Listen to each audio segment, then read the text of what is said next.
Hello students चलो प्रतिदिन last video रे एमती केते गुडे इंपोर्टेंट क्वेश्चन पॉलिटिकल साइंस रो तुमको मिलथबो राइट। देखो पिला ने ऊपर केते गुडे आर्टिकल देछि 269 270 173 280 time patent 360 time patent 148 last 3 time patent ठीक अच्छे।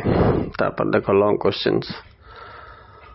क्वेश्चंस रे एठी इंपोर्टेंट जाक भी देछि किंतु गुटे छाड़ देछि पिला मन संज्ञा व्यवस्थार वैशिष्ट्य सेटा भी इंपोर्टेंट मन रखते आई से तुम से दो। नेक्स्ट शॉर्ट बा डैश फिलअप गुडा को देखो बहुत इंपोर्टेंट 2023 एग्जामिनेशन पाई प्राय आई रही आसीबो।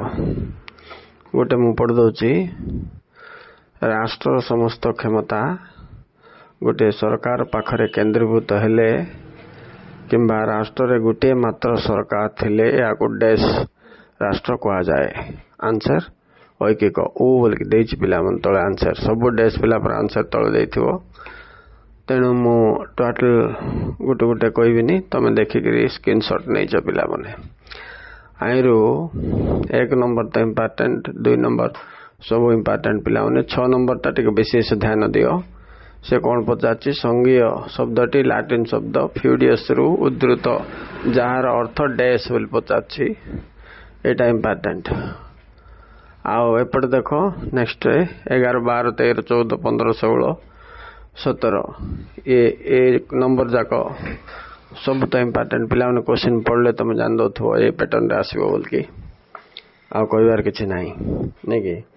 नेक्स्ट एपटे के देखो लास्ट रे तुमको अच्छी ऐकिक राष्ट्र कहले कौन बुझ संघीय राष्ट्र क्या कह जाए सब 2 मार्क पिला केन्द्राभिमुखी ये गोटे जिन ऐड करी पिला ये 10 नंबर सहित पृथ्वी प्रथम संघीय राष्ट्र युक्त राष्ट्र अमेरिका हेले प्रथम ऐकिक राष्ट्र डैश बोले इंग्लैंड बोले मन रखिथ। Okay okay students thank you very much for watching. मन रखिथ तुम क्वेश्चन पेपर रे आई रू ही क्वेश्चन जीव।